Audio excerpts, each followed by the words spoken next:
Энэ бол Баянхонгор аймгийн баялаг бүтээгч Сүлдэн тэнгэр хоршооны дарга Батэлбэр. Сүлдэн тэнгэр хоршооны үйлдвэрлэсэн бүтээгдэхүүний хэмжээ нэмэгдсэн шалтгаанаар баялаг бүтээгчдийг дэмжин төсөлд хамрагдсантай холбон тайлбарлаж байна. Бид бүгд ямар ч байсан энэ баялаг бүтээгчдийг дэмжих холбоо гэдэгтээ хамтарч ажиллаад одоо жил орчим болох гэж байна. Энэ хугацаанд ямар ч байсан энэ баялаг бүтээгчдийг дэмжих холбооно явуулж байгаа төслийнх нь хүрээнд одоо бид бүхэд бас Монгол улс орон даяар одоо бас телевизийн нэвтрүүлэг зарцуулснаар бас борлуулалт маань биднээс бас тодорхой хэмжээний бас нөлөөж бас Монголынхаа нийт ард иргэдэд бас танигдж эхэлж байгаа бас таашаалтай байна. Баялаг бүтээгчдийг дэмжих юунд орсноор бол байгууллагын борлуулалтыг нэмэгдсэн гэж үзэж байгаа шүү дээ. Бид нэр бол бүтээн байгуулалт үйлдвэрт оруулах хөрөнгө оруулалттай нэмэгдсэн, ажлын бүтээмж өндөрсөн, ажлын байр нэмэгдсэн. Энэ бол Жарган түнс компани технологич Батчаргал. Мөн л Жарган түнс компани үйлдвэрлэлд нэмэгдэж 3-аас 4 ажлын байр шинээр бий болж үйлдвэрийн шинэ байртай болжээ. За дээр хоёр баялаг бүтээгчдийн хийж байгаа шиг өнгөрсөн онд маш олон баялаг бүтээгчид үйлдвэрлэл эрхлэгчдийн үйл ажиллагаа өргөжсөн борлуулалт нэмэгдсэн гэдгийг хэлж байгаа. За учир нь 2015 оны турш баялаг бүтээгчдийг дэмжих холбооны хэрэгжүүлсэн баялаг бүтээгчдийг дэмжин төсөл үүнд гол нөлөө үзүүлсэн гэж тэд дүгнэж байгаа юм а. Энэ холбоонд баярлж байгаа гэдгийг хэлчихье. Тэр холбооны одоо хамт олон энэ аймаг эдний хийж байгааг дэмжиж маш их сайхан ажил хийж мэдээлэл их өгч байна. Янз бүрийн олон сургууль бид мэдээлэл авч байна. Энэ холбоо их үр дүнтэй сайхан ажил. Одоо энэ баялаг бүтээгчдийг дэмжих жил болгосон их баяртай байна. Энэ бизнес эрхлэгчдийн өмнөөс талархаж байна. Даваа баяр даргатай их баярлж байгаа гэдгийг хэлмээр байна. Маш сайхан ажил болж байгаа. Уршаа алхамтай үр дүн байна гэж би харсаа ус тэр ярианаас нь тэр хуралдан сууснаас юм ойлгосон. Ер нь миний үзэх дуртай нэвтрүүлэг байдаг. Тэгээд энэ дэс ер нь бол хүн хийж баялаг бүтээж байгаа хүн болгоно одоо босоор нь таниулдаг. Ер нь маш зөв зүйтэй гэж боддог. За ер нь 2015 онд манай баялаг бүтээгч дэмжих холбоо Монгол орон даяар 21 аймаг 80 гаруй суман дээр ажиллаж жирийн одоо өрхийн үйлдвэрлэгч, жижиг дунд үйлдвэрлэгч нар баялагийг яаж бүтээж байгаа талаар бол их орон даяар сурталчилсан. Төрийн одоо шийдвэр гаргах төвчний хүмүүст бол одоо үзүүлсний одоо ач тус он гараад бол олон төрлийн сайхан шийдвэр баялаг бүтээгчд рүү чиглэгдэж гарч байгаад бол талархалтай хандж байна. Ер нь бол баялаг бүтээгчдийг дэмжих холбоо маань өнгөрсөн жил үүсэн байгуулагдсанаас хойш их орноо тойроод уулз зөвлөгөөний ээж гишүүнчлэлтэй сууж ингэж нэлийн нэтгүүхтэй ажилласны үр дүнд энэ жил бол 6-7 аймаг баялаг бүтээгчдийг дэмжих жил болгон зарласан албан ёсоор мэдэгдэж бид нар одоо өнөөдөр Баянхонгор аймагт энэ жил холбооныхаа анхны томилтыг эхлүүлээд одоо Баянхонгор аймгийн 2016 оны баялаг бүтээгчдийг дэмжих жил болсон нээлттэнд нэрээд байж байна. Тэгээ ер нь бол орон нутагт бол баялаг бүтээж байгаа төрөл бүрийн ур чадвартай хүмүүс аж ахуй нэгжил байгаа боловч бид нар нэгдэж чаддаггүй өмнө нь тийм ээ дандаа ингэж ганцаараа асуудлаа шийдэх гэж борлуулалтаа үйлдвэрлэж эхэлж борлуулалтаа их гэж явдаг байсан бол одоо холбоонд бид нар нэгдсэнээр одоо бүхэл бүтэн орон нутгаа төр засгийг аж үйлдвэрийн яамыг тийм ээ баялаг бүтээгчдийг дэмжих жил болгон зарлуулж баялаг бүтээгчдийн үйлдвэрлэл борлуулалтыг дэмжихэд анхаарлыг нь хандуулж чадж байгаагаараа маш дэвшилттэй ажиллаж байгаамаа. Ингэж баялаг бүтээгчдийг дэмжих холбооноос зарласан төсөл бодит үр дүнгээ өгч байгааг олон нийт хүлээн зөвшөөрч үүний үр дүнд засгийн газар хэрэглэгчдийг дэмжих жил, аж үйлдвэрийн яам борлуулалтыг дэмжих жил болгон зарлаж хэд хэдэн аймаг энэ онд баялаг бүтээгчдийг дэмжих жил болгон зарласны нэг нь Баянхонгор аймаг. Тэд энэ жилийнхээ хүрээнд баялаг бүтээгчдийг дэмжих холбоотой хамтран ажиллахдаа нийт 18 төрлийн үйл ажиллагаа явуулахаар төлөвлөжээ. Өөрөөр хэлбэл баялаг бүтээгчдэд дэмжснээр үйлдвэрлэл үйлчлэгээ сайжирна. Тэр хэрээр улс орны цаашлаад орон нутгийн эдийн засаг сэргэж аль нэгэн улсаас хараат байдал үгүй болно гэдгийг хаана ойлгож байгаа нь энэ юм. Өнөөдөр бид нар баялаг бүтээж байж нэмэн үртгийг одоо үйлдвэрлэж байж аймаг орон хөгжих, өргөхөр орлого нэмэгдэх ийм боломж байгаа. Тэгэхээр одоо энийг албан ёсоор Баянхонгор аймаг энэ жил онцолж ингэж эхлүүлж байгаа. Дээр нь өрхийн хөгжлийг одоо иргэний хөгжлийг дэмжих жил болгож ингэж бас бид зарласан. Ганцхан энэ жилийн хугацаанд тэгэхээр нэлээд одоо иргэд рүүгээ хандсан, баялаг бүтээгчид рүүгээ хандсан, үйлдвэрлэгч рүү хандсан олон чухал одоо шийдвэрүүдийг гаргаж ингэж ажиллах болно гэдгийг бас энэ ташрамд та бүхэнд хэлхийг хүсэж байна. Манай аймгийн иргэний орлого нэмэгдэж байна гэдэг бол Баянхонгор аймгийн орлого нэмэгдэж байна гэсэн үг. Орлого нэмэгдэхээр баялаг бүтээгч нарын бүтээгдэхүүн илүү хэмжээр зарж борлуулагдана гэдэг бол хүний хөдөлмөр цаана хүний хөдөлмөрийн цаана цалин хөлс айлын амьдрал ахуй явдаг учраас бол Баянгорын маань баялаг бүтээгч нар илүү их чадвартай буюу тэр бүтээгдэхүүн нь олон одоо суугаар зах зээл гарч зарж борлуулагдаж Баянгор аймгийн маань эдийн засгийг одоо тэлж байгаа бол бидний хэд энэ үйл ажиллагааг дэмжиж энэ үйл ажиллагаатай хамтарч ажиллах ийм зорилго төр бол нэгдэж байгаа маа. Баянхонгор аймгийн жилийн дотоодын нийт бүтээгдэхүүн 227 тэрбум. Түүний 53%-ийг хөдөө аж ахуйн салбар бүрдүүлдэг бол 44%-ийг үйлчлэгээний салбар, харин дөнгөж 1.7%-ийг үйлдвэрлэл үйлчлэгээний салбар буюу баялаг бүтээгчид бүрдүүлж байна. Хар ухаанаар тус аймагт үйлдвэрлэл бараг байхгүй байгааг эндээс харж болно. Тиймдээч өнөөдөр үйлдвэрлэл эрхлэгчдэд дэмжих, тэдэнд суурилсан эдийн засгийн бодлоготой байх асуудал тулгамдсан нь 2016 оныг баялаг бүтээгчдийг дэмжих жил болгон зарласан бас нэгэн шалтгаан юм. Баянгор аймгийн иргэдийн уулзалтын намын газраас 2015 онд одоо аймгийн иргэдийн уулзалтын шийдвэр гарч хөгжлийн дунд хугацааны хөтөлбөр боловсруулах юм шийдвэр гарсан. Тэгээд энэ хөгжлийн хөтөлбөр боловсруулах явцад бид бас энэ аймгийн сүүлийн 15-20 жилийн нийгмийн үзүүлэлтүүдэд дүн шинжилгээ хийж ингэж анализ хийж үзэхэд ер нь бид бол аймгийн одоо дотоодын нийт бүтээгдэхүүний үндсэндээ нэг 97-8% бол зөвхөн гүйлгээний хүрээнд буюу одоо үйлчлэгээний салбартаар явдаг тийм ээ. За яг одоо баялаг бүтээгээд нэмэн өртөг шингээж энэ үйлдвэрлэж байгаа бүтээгдэхүүн маань 1.7% нийцэлж байгаа ийм багт гарч ирсэн. Тэгээд бид ерөөсөө энэ аймгийн дотоодын нийт бүтээгдэхүүний үйлдвэрлэлийг нэмэгдүүлж одоо яг иргэдийн амьдралд тусдсан болох гол зорилго бол энэ баялаг бүтээж нэмэн өртөг шингээсэн бүтээгдэхүүн үйлдвэрлэх юм байна гэж ийм зөвлөгөөнд хүрч энэ жилийг бид баялаг бүтээгчдийг дэмжих жил болгож ингэж зарлаж байгаа. Бас бидний хувьд энэ харилцааг сайжруулах асуудал байгаа. Баялаг бүтээгч нар орон нутаг энэ дээрээс нь төр засгийн арга хэмжээг бол уялдааг сайжруулах, хаана одоо ямар одоо зах зээл байна.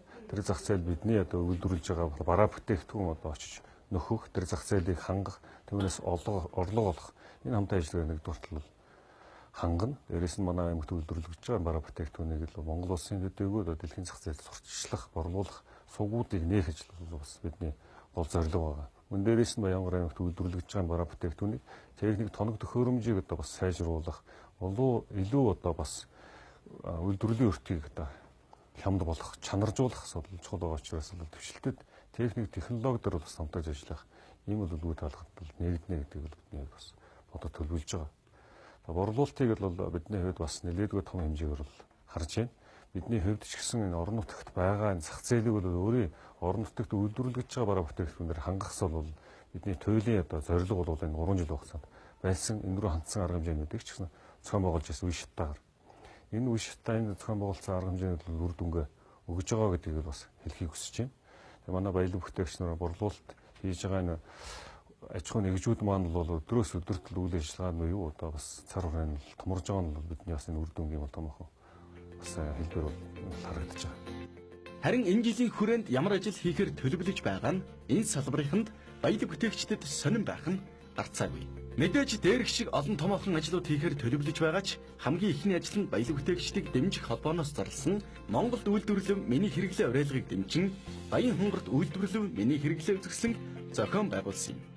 Энэхүү үзэсгэлэнт тус аймгийн 18 сумаас ирсэн үйлдвэрлэл эрхлэгчид өөрсдийн хийсэн бүтээгдэхүүнээ дэлгэн тавьсан юм. Одоо идэл тавилгын үйлдвэр эрхлэгчид хүн тийм одоо хийж болох бүхий л юмыг л хийдэг юм байна. Хэдэн жилийн турш Одоо 2006 оноос энэ тавилгын үйлдвэрийг эхлүүлээд энэ жилдээ одоо 10 жилдээ явж байна. Эндснийхээ үйлдвэрлэлийг дэмжиж одоо Монголдо үйлдвэрлэсэн бүх юмыг л өөрийгөө ухамсараа тэгж авч явал ер нь Монголын мөнгө Монголдо л үйлдвэрлэдэг гэж боддог. 2005 оноос хойш 10 жил хийж сэлбэр. Хөрөөдмөл ухмал бүтэн сэлбэр ер нь модон дээр юу хийж болох ан антин тийм ээ адуу мал 5 эрдэн 5 гушуу мал тийм хүн бүгдийг хийж байгаа л да. 3 төрлийн бүтээгдэхүүнээр оролцож байгаа. Бид нэр ингээ бүлэг энэ юу шашхын энд байгаа. Илбэг баян гэсэн бүлэг ажилладаг. Бид нэр бол цагаан эдээ тэгээд хүнсний бүтээгдэхүүн үйлдвэрлэдэг. цагаан эдээ тэгээд энэ зурман чихэр энэ элсэн сахар юу гэдэг зурман чихэр.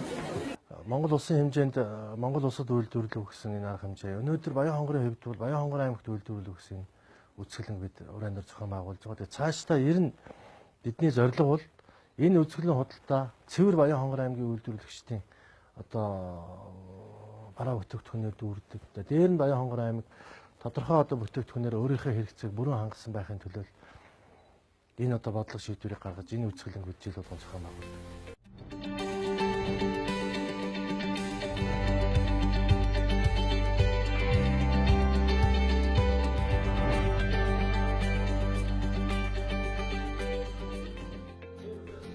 Энэхүү үзэсгэлэнгээс гадна баялаг бүтээгчдэд дэмжлэг болсон нэг томоохон алхам бол өнгөрсөн он засгийн газраас гаргасан 494-р тогтоол. Өөрөөр хэлбэл сум хөгжүүлэх сангийн хөрөнгийг бүрдүүлэх, зарцуулах, төсөл сонгон шалгаруулах хяналтын зөвлөлд баялаг бүтээгчдийг дэмжих холбооны төлөөллийг оролцуулахыг зөвлөжилсөн явдал юм а. Энэ тогтоол ёсоор баялаг бүтээгчид тэр дундаа Баянхонгорын баялаг бүтээгчид өөрийн аймагт хойрлогдсон сум хөгжүүлэх сангийн хөрөнгийн хойрлолтод хяналт тавих боломжтой болох юм а. Уг тогтоолыг баялаг бүтээгчдийг дэмжих холбооны ерөнхийлөгч Даваа Баяр салбар хорон даргад гардуулж өглөө. Сум хөгжүүлэх сангийн хөрөнгөд жил бүр дунджаар 70 орчим тэрбум төгрөг эргэлддгээс Баянхонгор аймгийн хэмжээнд жилд нийт 1 тэрбум 295 сая төгрөг зарцуулагддаг байна. Сум хөгжүүлэх сангийнхаа мөнгө төгрөгийг гаргаж тавиад өөрсдөө дэмжээ зэвлээ аваад олон нутгаас дэмжлэг аваад ингээд баялаг бүтээгчид бид бүхэн цаашдаа олон хөгжин бишиж төр зэсгийг одоо олон илүү дэмжлэг авч олон нутгийн дэмжлэг авч одоо олон илүү хөгжүүлсэй гэж энэхүү одоо Холбооноос бас ерөнхийдөө сургалтууд бас нэгжсэн. Айн дээр бид нар бас өөрсдөө яг аймынхаа үйлдвэр эрхлэгч нарт одоо сургалт ямар сургалт хэрэгтэй вэ? Цааш нь яаж эднэрийг менежментийн тал дээр яаж хөгжүүлэх одоо ямар нэгэн сургалтууд байх юм. Тэр сургалтууд одоо бид нар ингээд бэлдэж барьж байгаа бүгдийн цааш нь хийгээд явна гэсэн тийм төлөвлөгөөтэй л шин да. Баянхонгор аймаг бас баялаг бүтээгчд ихтэй бүтээн байгуулалт хийх гэж байгаа ийм аймагаас сүүлийн үед. Тэгээд ерөнхийдөө өчтөрийн байдлаас харахад бол жоохон хамрагт хүрээ тааруу байна. Тийм учраас бидний эхний зорилт бол ер нь энэ хүрээгээ холбооныхаа гишүүдийн хүрээг л арвижуулж олон болгож тэгээд нэгдсэн зорилготой одоо болж өгвөл одоо том төсөл хөтөлбөрийн хэрэгжүүлэх ийм л төлөвлөгөө бодолтой байх шүү ер нь. За ингээд манай Баянхонгор аймаг энэ оныг баялаг бүтээгчдийн жил болгож зарлж байгаа нь бол баялаг бүтээгчд бас нэн төрөө хамгийн чухал асуудлыг шийдэж өглөө гэж бодож байна. За манай аймгийн хувьд бол ер нь бол баялаг бүтээгчдийн хувьд толгомдож байгаа асуудлаа бид нэр одоо хурлаараа ярилцаад энэ ондоо хийх ажлынхаа төлөвлөгөө гаргаад ингээд явж байгаа. Хамгийн нэн түрүүнд бид нэр одоо хөдөө орон нутагт сумуудад баялаг бүтээгчдийн одоо салбар хорогоо байгуулад тэндээс одоо толгомдож байгаа асуудлыг бид нэр бас авч хэлцээд дараагийн асуудлыг ингээд шийдээд явна гэж бодож байна. Тэгээд дээрээс нь болохоор биднэрт энэ саяын засгийн газрын одоо тогтоол шийдвэр гарч сум хөгжүүлэх сангийн мөнгөн дээр бид нэр одоо хяналтын зөвлөл олголтонд ор нэг хүн ингэж оролцсон гэдэг бол бас баялаг бүтээгчдийн хувьд бас том одоо асуудлыг шийдэж өгч байна гэж харж байна. Тэгээд дээрээс нь одоо аймгийн орон нутгийн удирдлагууд энэ хүмүүстэй бас баялаг бүтээгчдийнхаа өмнөөс бас баярлж байгаа хэлмээр байна. Энэхүү Баянхонгор аймаг орон нутгийн баялаг бүтээгчдийг дэмжих жил болгож зарлаа. За үүн дээр нэмээд засгийн газар хэрэглэгчдийг дэмжих, аж үйлдвэрийн борлуулалтыг дэмжих жил болгож зарласан нь Баянхонгорчуудын хувьд баялаг бүтээгчдийн хувьд маш таатай нөхцөл боломж бүрдэж байгаа гэж хэлж байна. За харин баялаг бүтээгчдийн хувьд тэгвэл энэ жилийн хүрээнд ямар ажлыг хийж хэрэгжүүлээшээ гэж хүсэж байгаа талаар би тодрууллаа. Энэ бизнес хэрэгжлийнхаа юуг одоо шинэ өнөөдөр энэ үйлчлэн цагаан худалдаа байна шүү дээ. Энд одоо ингээд Баянхонгор аймгийн үндэстэн зах дээр зогсож байгаа улсуудыг зогсоохгүй яг малчтай юм уу яг үйлдвэр хэрэгчтэй зогсоомор байгаа байхгүй. Тийм нэг санал байна. Надад өөр тулгамдсан асуудал гэж явах. Бас энэ төр засгаас манайс зээл тусламж хөнгөлөлтөй бусдгүй тусламж цаа үзүүлжүүл бид нар бас эднийхээ уран өргөжлүүлэхийг л бодсон шүү дээ. Улсууд энэ хийж байгаа улсууд чинь хуваараа голдуу хийж шүү дээ. Тэгээд хуваараа их дандаа банкны зээлэнд бүгдээрээ зээлтэй. Тэгээд зээлийн хүүгэл багсгадаг арга одоо юу жишээл бид хэд одоо жижиг дундууд манай бол Баянхонгор аймгийн Баацхан сумын буян таан бурлагч 10 жил болж байна. Тэгээ дандаа зээлэн дээр ерөөсөө зээлээ хоорондоо амьдарч энэ ус бүгдээр энэ цуцууд тийм л байгаа. Тэгэхээр яг хөө хийж байгаа бүтээгдэхүүнүүд Баянгорын бүтээгдэхүүн бүх сайхан чанартай сайхан байгаа. Тэгээ эдийн засгийн хувьд одоо яг хөө төр засгийн гуугаад байл тэгвш зээлийн үгэж яг хөнгөж хүм нийт юм хийж байгаа ус жоохон ажил жоохон өнгөрч бас нэг ажлынхаа байдлаа өргөжүүлэх тийм л юм байдаг байх та. За энэ жил энэ 2016 оныг манай Баянгор аймаг одоо баялаг бүтээгчдийг дэмжих жил болгож байгаа. Гэхдээ энэндээ бас Баянгор аймагтай бол Баянгор аймгийн үйлдвэрлэгчдийн зах зээлийг хамгийн нэгдүгээр хамгаалах хэрэгтэй.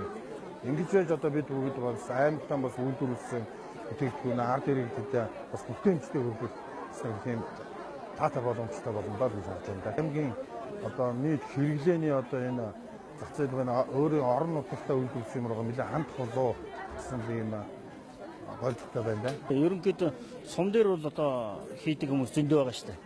Тэгээд нэг тухайн үед нэг үзэсгэлэн болно гэж нэг зарладаг тулгамдуу. Тэгээд ирэх нь ирээд ирэхгүй нь ирдэг байхгүй тийм ээ. Тэгэхээр сум дотроо бас ерөнхийдөө бас тэдэн тгий шүү, ингийн шүү. Сумдаа бас юм хийж байгаа хүмүүсээ илүү гаргаад тэгээ буцаагаад аймагтаа нэгдгээ бол илүү олон болох бол гэж боддог шүү дээ. Биднийг дэмжиж одоо ингээд цааш нь уламжил брэнд болгоход туслаасай гэж. Зээлийн тийм тусламж өгдөг сайн мэ бид нэр ингээд бүлгээр ажиллаж байгаа.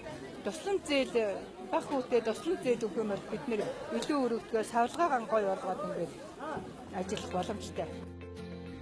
Ийхүү орон нутаг төр засаг баялаг бүтээгчдэд дэмжин ажилласнаар улс орны цаашлаад аймаг орон нутгийн хөгжил дэвшил сайжирна. Яг ийм л бодлого шийдвэрийг аймаг орон нутаг бүр сум бүр хэрэгжүүлж байж бид эдийн засгийн хямралыг эрсдэл багтаад аваа зогсохгүй Монгол улс аж үйлбэртсэн улс болоход дөтлөх юм. Энэ удаагийн бидний Баянхонгор аймгаас бэлтгэсэн нэвтрүүлэг энд хүрээд өндөрлөж байна. Дараагийн нэвтрүүлгийг мөн 2016 оны баялаг бүтээгчдийг дэмжих жил болгон зарласан Төв аймгаас бэлтгэн хүргэх болно.